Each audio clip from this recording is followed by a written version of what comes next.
ምን እናረጋለን? ቤቱ እንዳልነበረ ሆኗል እና በቃ ጥዬ ወጣሁኝ። ከህይወቴ አይበልጥም።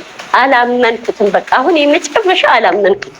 አንዴ በመጥረቢያ ልሻለሁ ይለኛል፣ አንዴ በቢላ ልሻለሁ ስላለኝ ህይወቴን ማዳን ስለሆነ አምልጬ ወጥቻለሁ። ከፍተኛ ተቃውሞ ሲቀርብበት የነበረው ጋዜጠኛ ሶፎንያስ ዋሲሁን ከጠፋበት ከረጅም ጊዜ በኋላ ተመልሷል። በቅርብ ቀን በአዲስ ነገር ጠብቁኝ ብሏል። ከዚህ ባለፈ ለመላው ኢትዮጵያውያን እባካችሁ አድርሱልኝ በማለት የላከው መልእክት አለ። የጋዜጠኛ ሶፎንያስ ጉዳይ በጣም መነጋገሪያ ሆኗል። አንዴ በመጥረቢያ ልሻለሁ ይለኛል፣ አንዴ በቢላ ልሻለሁ ስላለኝ ህይወቴን ማዳን ስለሆነ አምልጬ ወጥቻለሁ። እውነት ነው ወይ?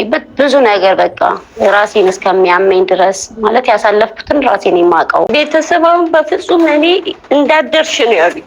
በሱ ምክንያት እንዳደርሽ ዘይት ጥዶ በሁለት ብረት ድስት ጥዶ አንተክትኮ ለኔ ነበር ያ ነገር ላይ ሊገለብጥብታል ምናምን ስንወስደው አይቀመጥም። በሽንቴን ብሎ ያመልጠናል። በመጥረጊያ እንጨት እኮ እንዲህ አናቴን በጀርባዬ በኩል እንዲህ ሊመታኝ ነው። ውብዬ ነው የደረሰልኝ። ቅልፍ የለንም። ካሁን መጣ የሆነ ነገር ያደርገናል ምናምን ነው። ምን እናረጋለን? ቤቱ እንዳልነበረ ሆኗል እና በቃ ጥዬ ወጣሁኝ። ከህይወቴ አይበልጥም። አላመንኩትም። በቃ አሁን የመጨረሻ አላመንኩትም። ይቅርታ የኢትዮጵያን ህዝብ እየጠየቀ እንዲሁም ወደ ስራ መመለስ ፈልጋለሁ። እንዲሁም የድምጽ ቅጂው ምን ይላል የሚለውን በ18 3 ጊዜ ስጋው ደሙን ተቀብዬ ነው የመጣሁት። በቀዳዎቹ ኦፍኮርስ አዲስ አበባ ከገባው ሳምንቴ ነው። ትንሽ ታምሜ የካቴት ሆስፒታል ትንሽ አየር አጥሮኝ ኮማ ውስጥ ነበርኩኝ። የምግብ እጥረት ገጥሞኝ ወደ 20 ኪሎ ገደማ ነው የቀነስኩት። ብታየኝ በጣም ነው የምትደነግጠው። አሁን ፎቶ ፖስት አድርጌያለሁ ፌስቡክ ላይ፣ ግን የድሮ ነው። ምክንያቱም የአሁኑ ፌሴን ብታየው በእውነት ታለቅሳለህ። በእውነት ከዚህ በፊት ከታመምኩትም በላይ ነው። 20 ኪሎ ነው የቀነስኩት። ከ76 ኪሎ ወደ 56 ኪሎ ገደማ ነው ያለሁት።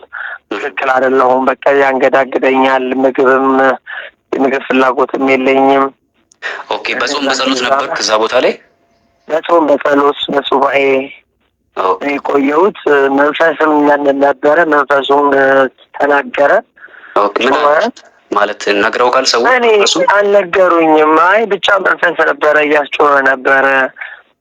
ፈልገው እንዳልሆነ እዚህ ነገር ውስጥ እንደገባ ሰው እንደተበተበብኝ ምናምን አይነት ነገር ነው የተወራውና አሁን ስለዚህ ሲጀመር ለጸበልተኛ እኮ አይነገርም። እንዲህ ያልክ እኮ እንዲህ አይነት ነገር ውስጥ ብዙ ሰው ሊገባ ይችላል። ነገር ግን ስላልተጋለጠ እንዲሁም በአደባባይ ስላልታወቀ እንጂ ብዙ ሰዎች ብዙ ችግር ውስጥ ነው ያሉት እና ምናልባት እሱ ላይ አጋጣሚ ሀፕን ስላደረገ እንጂ ሁሉም ራሱን መፈተሽ ያለበት ሁሉም ራሱን ማየት አለበት ብዬ አስባለሁ። ሁሉም ሰው ራሱን መፈተሽ አለበት። ግዴታ በሱ አይነት ኬዝ ብቻ ባይሆን በሌላ በብዙ በጤና ጉድለት ውስጥ የአይምሮ ጤና ጉድለት ውስጥ ያለ ሰው አለና ምናልባት ያንንም ታሳቢ ቢደረግ ብዬ አስባለሁ። የኔ ሐሳብ ነው።